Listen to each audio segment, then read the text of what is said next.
Well, hello there. Good morning. Hi. Oh, got the old wide brim out for you this morning. It's the full moon. It is the last full moon of 2022. So, as always, and as every single day, let's make it count, shall we? Little bit of a different morning today. It's always fun. It always feels like a new start when I get a fresh bag of coffee beans. It's just like, I don't know, there's something symbolic about it. It's like you've come to some kind of end of, it's like a little completion in itself. And I think that it's really neat to notice those mini cycles that are beginning and completing always as well, which kind of normalize and prepare us for the larger cycles that we're going through and undertaking consciously, subconsciously. And I'm just feeling absolutely full to the brim, yes, this morning after the most luxurious and nurturing and community-centric gathering last night here in San Miguel that my good friend Britt hosted for us. And everyone brought a little something special. And, I've always thought about collaboration and community as I use the metaphor as like a potluck party where everyone just brings their own dish, and it's not about comparing, it's about communing. And it's not like, well, your dish is this. We're just not playing that game. It's like you bring what is a natural, easeful, effortless, special secret sauce, ingredient, recipe, or whatever for you. And everyone else does the same thing. And then you can learn, connect, and be filled up, together. And I think that's so cool about potlucks in general and in collaboration. And so something really special that, I'm definitely going to cherish, and that so much so I'm bringing here to share about today, which was that there was 7 of us, and it's the 7th today. Not, I just put that together. Not that that means anything. Maybe it means everything. Who knows? But we all went around the table and shared kind of our biggest lessons of the year so far. And it was really cool to see us all like drop into it and really have the willingness to, bring forward our truth. And it doesn't matter, what your personal experience or what your specific lesson was. We can all benefit from it. And I think that's a really great reminder, again, with the comparison thing, is that we're always having an opportunity to learn and be connected further and deeper with one another. And so when we hold ourselves back and we don't allow our authenticity and our vulnerability to shine through, then we're really restricting ourselves from learning, deepening within ourselves, and deepening in connection to others and to our world around us, which kind of really sucks. So don't let it suck. Let it be about the value and the beauty and the importance of connection, being with one another, coming together as we are, and knowing that, we can really support and uplift one another just by being who we are. And so I'm going to share some of the top lessons that were revealed last night, because again, it doesn't matter what this year has presented for you. I feel like, what the details were are kind of irrelevant, but these are so, like, we'll all come across these lessons, at various times in different cycles and different years of our life. And sometimes we visit them again and again and again, so I'm just going to share here. There's about 7 lessons in here, and I'm just going to rapid fire. The first one is that time is limited. There was a big reminder of mortality, and also that, we think we have time, whether it be in relationship, whether it be whatever. It's like, how are we taking our days for granted, and the relationships we have? Make sure that you're telling people that you love them. Make sure you're showing up in fullness every day. And we don't have as much time as we think we do, right? So again, let's not have that slip into scarcity and try and grasp onto everything that we possibly can, but it's an invitation to become more present with our own, with our own lives on a day-to-day basis. The next lesson is to trust your gut. And as a second to that, your mom's always right. So, if your gut is telling you something, then, you blatantly go against it, and that will bite you in the ass eventually. You were right, especially if you're a generator in human design and you have that sacral response, then you literally feel that in your body. And if you're going to actively deny it, you're going to see the repercussions of that, and you're going to see the consequence of that. And it's going to come back around. So trust your gut, lead with your gut. Let that be your guiding compass, and listen to your mom. She knows a thing or two.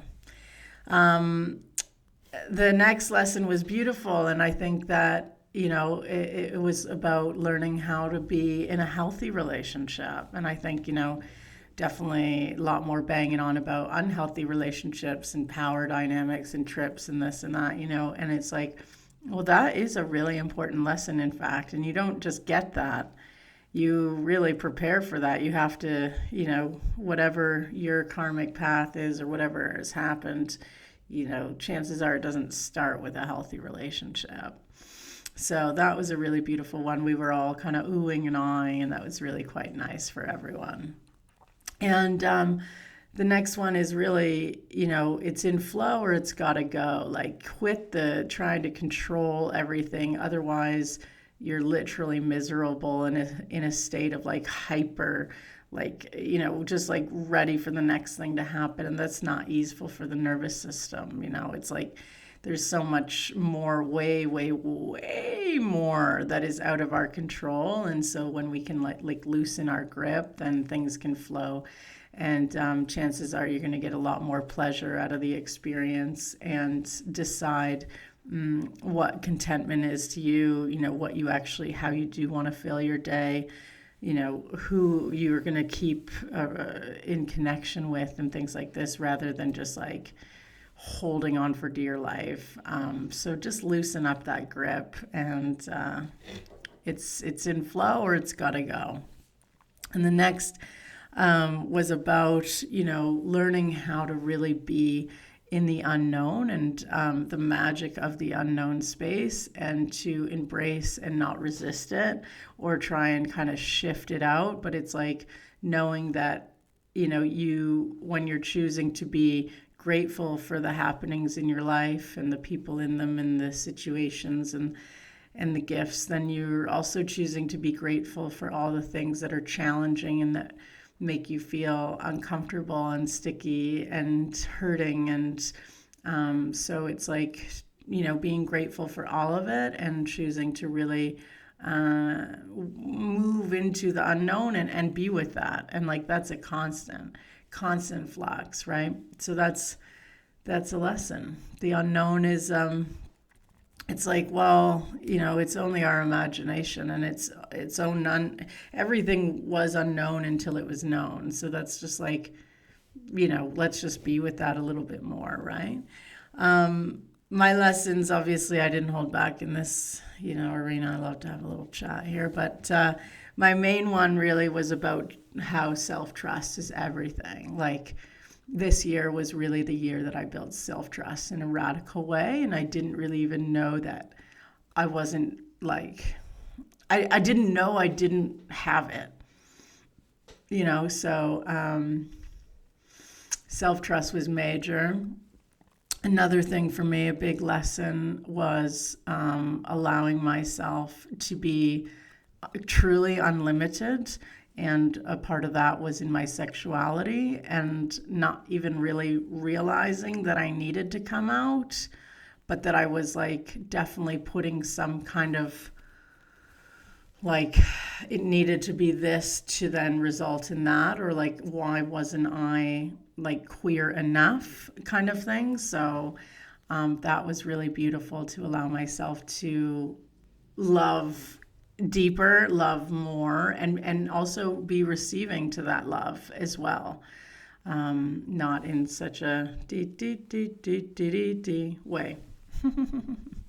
Also, one more thing, classic, was that, in our times of greatest hardship, often we're, looking for a life raft or being like chucked a bone, right? Or like, I need help. And sometimes the greatest gift is in not receiving that, so that you can really, rebuild yourself from the ground up. And that is an experience that I've had this year. So, last little lesson here, was, that again, on the life is short, time is short.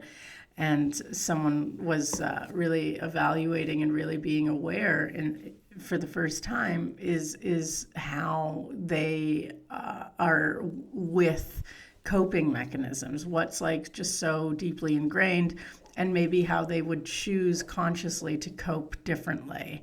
So they've made some changes there, and it's health, and they're seeing all the positive rather than what's being taken away.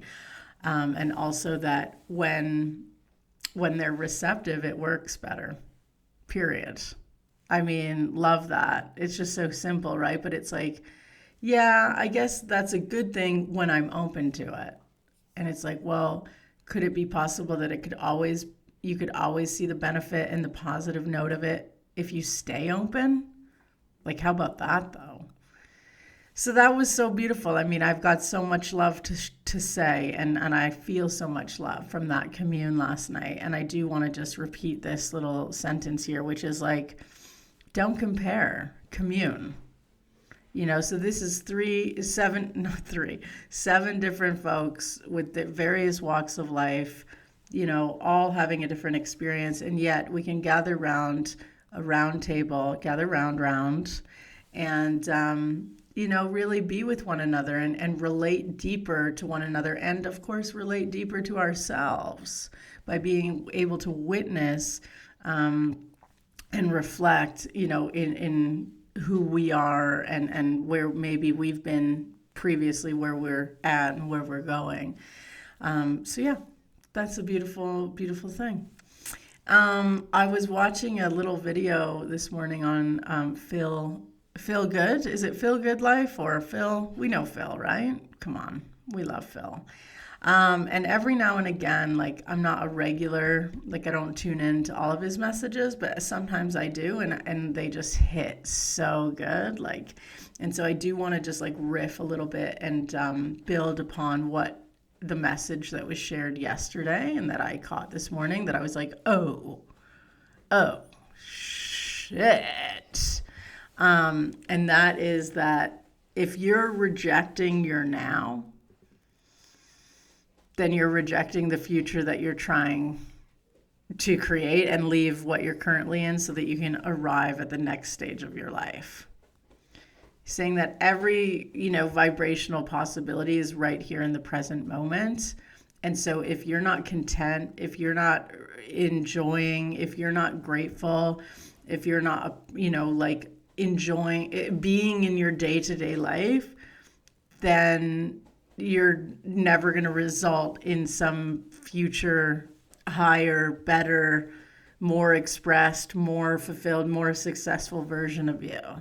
So it's like the lesson and the message really is to embrace your present moment where you're at, not trying to escape it by saying, I will be happy when, this is going to be better for me. Everything right now is preparing you for what's coming, So it's like, how can we be more in love with our day-to-day life so that we are really taking in the lessons of like, what's available for us right now and that we're being provided with, so that we're, again, this is the ready, prepared thing, but like trusting the timing of your life, and that you're not going to ever miss what's meant for you, because you're literally creating your reality, And so with that, let's just like be a little bit more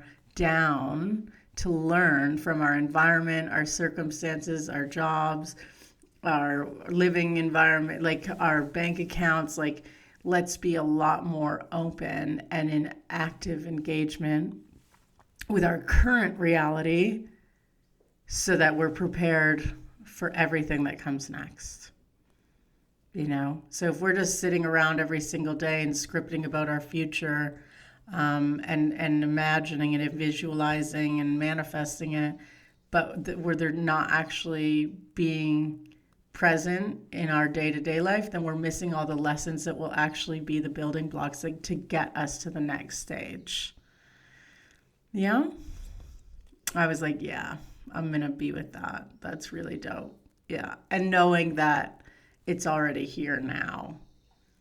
So how can you allow yourself to really fully expand into that knowing and start allowing yourself to be that next version of yourself right now? Bring that, know that that's as present as anything that you're interacting with IRL.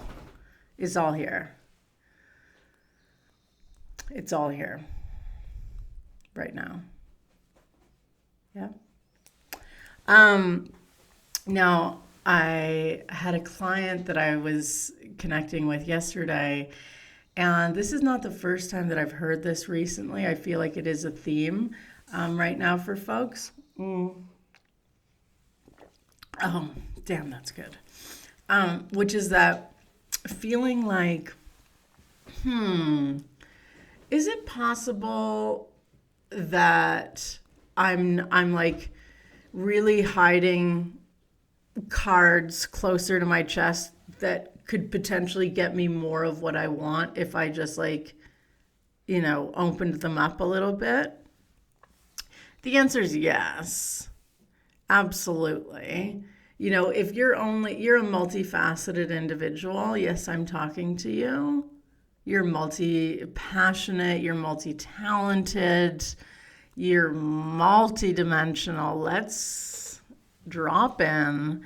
Then if you're only sharing one aspect, 2 or 3 aspects, then you're always going to be unfulfilled because you're only pouring and you only have certain open portals.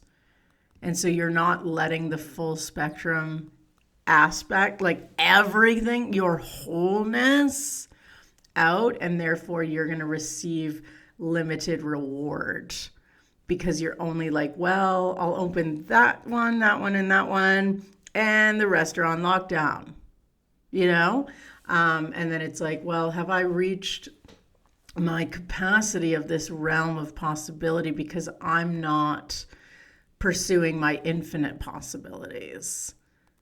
And it's yeah, that's very true. So if what you're craving is more depth, more authenticity, more intimacy, then take a little look-see as to seeing what you're holding back and which of your facets are not turned on currently. It's a closed facet, but you've got that facet, but you're not sharing it.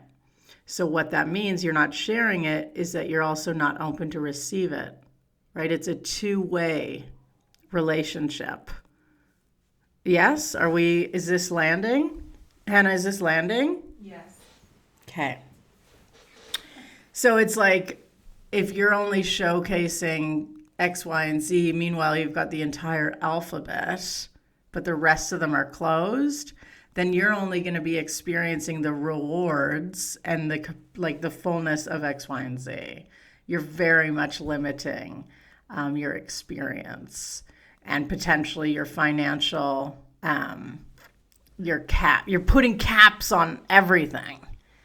It's either open or it's closed. We're not diddly-daddling, because if you've got a facet and it's half on and you've got the drip, drip, drip, guess what happens with the drip, drip? It's torture and not how a facet is meant to work.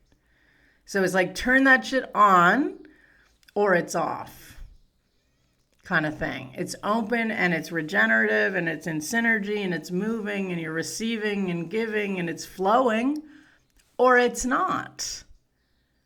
So have a look at the vastness of your multifacetedness and see which little turny dials could be opened up. Go, oh my God, I didn't even realize that was closed. I was expecting that coming from the outside in, but I wasn't even open to share it from the inside out.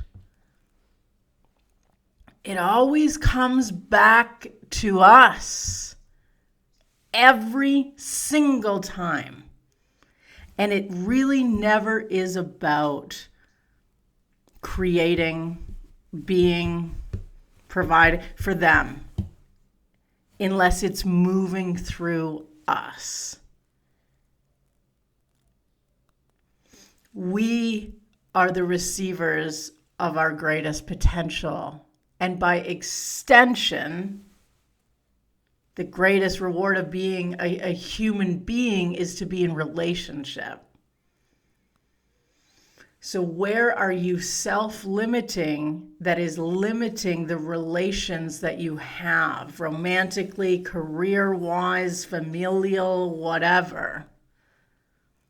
In what ways are you shutting shit down when you ought to be opening shit up?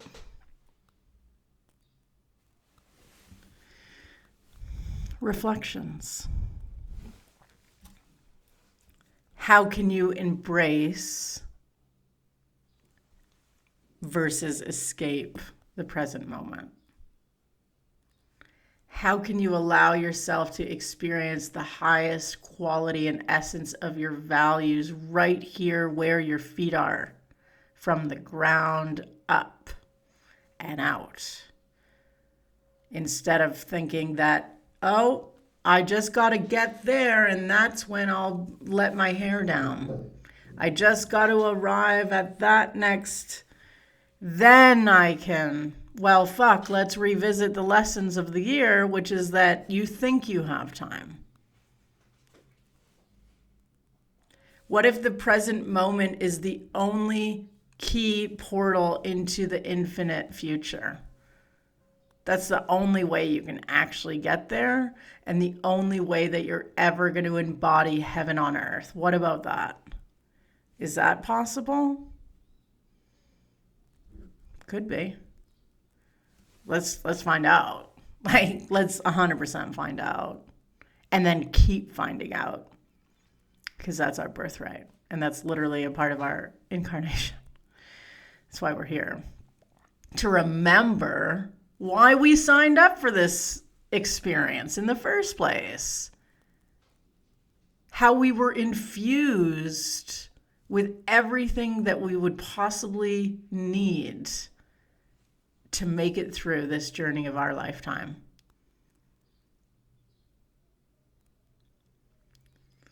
What we came with, what we arrived to do, with wonder, with awe,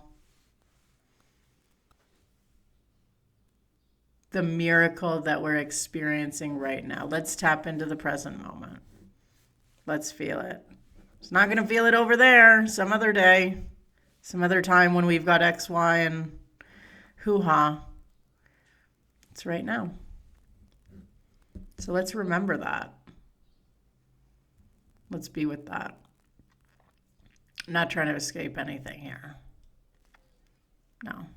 We're trying to embrace where we are, being who we are right now, knowing that our possibility and our potential is already available, and we just gotta open up. That's a wrap. Much love from the rooftop, my family. If you've enjoyed this, give it a little like, give it a comment, have a share, give it a review. You know what to do. I appreciate you so greatly and your, encouragement. I've received some beautiful messages, and you might know this, but words of affirmation is my love language. So when you let me know that you think it's groovy and that, it's made a little impact or brightened your day, that means the world to me. So, thank you. Much love.